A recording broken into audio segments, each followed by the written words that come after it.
Hey, what's up, everybody? Today, February the 13th, silver and gold is taking a rather large beating today, more so silver than gold. But usually that is to be expected since silver is usually the more volatile of the two metals between silver and gold. And the reason why the metals are taking a beating today probably shouldn't be a shock to many. Definitely not a shock to me. Well, hold on a minute. Let me put on my shocked face. All right. You can't see it, but I have my shocked face on that the CPI data, the inflation data, was hotter than expected. I did a video last week where I said, I don't believe inflation is down. Has anybody been to a grocery store? Has anybody been to a restaurant? What about a car dealership to see the prices of new cars or even used cars for that matter? Even the gas prices that were coming down, gas prices are starting to go back up, at least in my area. Are the gas prices, have you seen the gas prices where you live start to go back up again as well? And the metal prices are down because the dollar is currently stronger, and therefore the prices of silver and gold is currently down. I'll be referencing an article. First, please hit that thumbs up on the video. Let me know your thoughts, your opinions in that comment section below. And I would like to reference an article on Kitco News from Niels Christensen. The gold market has been unable to hold onto its overnight gains Tuesday morning as the U.S. economy fights with inflation proves to be far from over. I also referenced on a video that I did not too long ago about the possibilities of Jerome Powell doing a pivot in March, on March 20th. And the last time I looked, up until today, there was a 88.5%, I believe it was, chance that rates would stay unchanged. That changed today after the CPI data was released.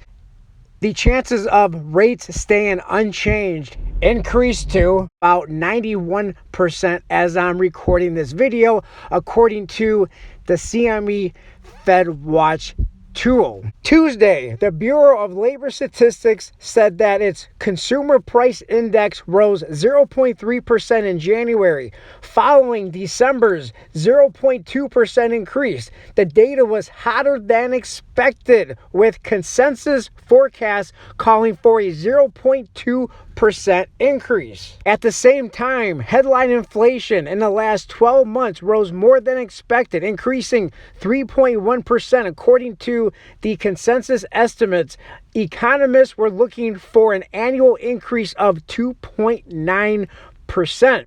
That inflation data is taking its toll on gold as prices have slipped into the negative territory. Initial reaction to the hotter inflation data. April gold futures last traded at $2,028.70 an ounce, down from 0.19% on the day. Along with hotter headline inflation, the report noted that higher consumer prices remain embedded in the broader economy as core CPI, which strips out volatile food and energy prices, increased 0.4% last month. Core inflation is proving to be fairly stubborn, rising 3.9% in the last 12 months, unchanged from December's reading. However, annual core inflation remains hotter than expected as economists were looking for an increase of 3.7%. The latest inflation data is taking its toll on gold as the U.S. dollar sees renewed buying momentum. Higher consumer prices are also causing markets to further shift their expectations for Fed rate cuts. A March rate cut has practically been priced out of the market. Now, in my opinion, I never thought that March rate cut was going to happen. Maybe it will, maybe it won't. I have no idea. But in my opinion, that was never going to happen. At the same time, the CME FedWatch tool shows markets seeing a 32% chance of easing in May, down sharply from Monday. Wait, a 32% chance of easing in May. We're talking about March. I believe the FedWatch tool is showing something like less than a 10% chance of easing in March, but I'll check that in just a moment. Many commodity analysts have noted that gold will continue to struggle until there's a clear indication that the Federal Reserve is ready to cut interest rates, embarking on the new easing cycle. According to the CME FedWatch tool for the March 20th Federal Reserve FOMC meeting, it's showing a 91.5% chance of rates remaining unchanged and an 8.5% chance of easing by 0.25%. And then for May, it's showing currently, and that's a long time away, March is still a long time, March 20th from the recording of this video, still a long time away.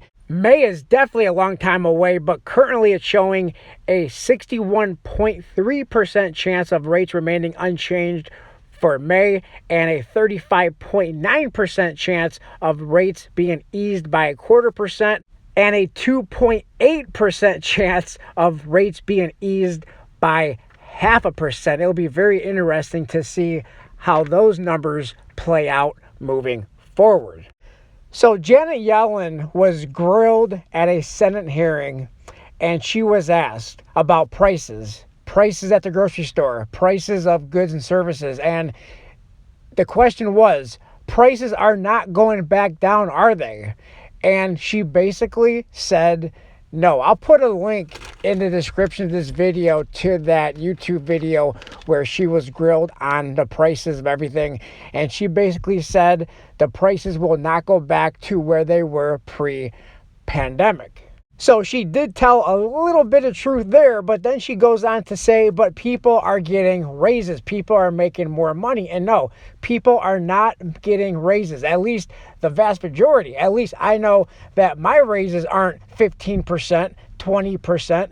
People aren't getting those type of raises. We may be seeing a 2% increase, a 1% increase, possibly a 3% increase, but the increases that we're getting as far as raises, most people are not getting raises to keep up with inflation.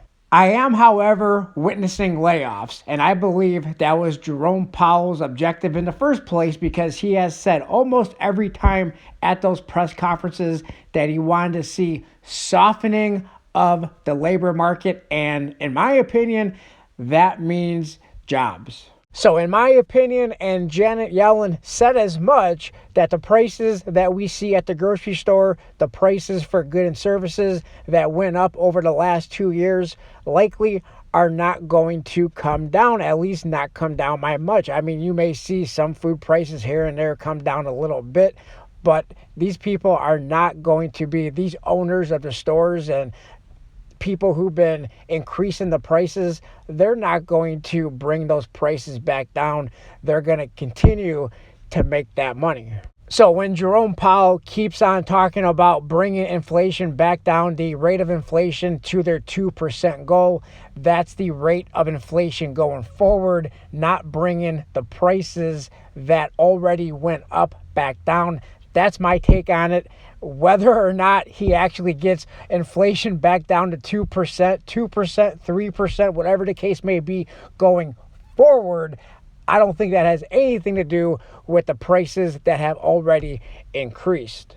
So that brings us to the gold and silver spot prices. Well, before we get to that, let's start with the USD index, that United States dollar, the USD that you either love or you love to hate, whichever side of the fence you are on. The US dollar today is up. It's currently at 104.79, or up 0.62, or up 0.60%, up a little more than 0.5%. Silver is currently down 2.63%, or down 60 cents to $22.05. Gold is currently down 1.32%, or down $26.60 to $1,992.90. I appreciate everybody for taking time out of your day to watch this video. Please let me know your thoughts, your opinions in that comment section below. Please don't forget to hit that thumbs up button on the video, like, comment, subscribe, share. Now, I'm going to be sitting here and waiting for me to get my 25% increase so that my salary at my job can keep up with inflation. Thanks everybody for watching. Like, comment, subscribe, share, and I'll talk to everybody on my next video. Thanks a lot, everyone.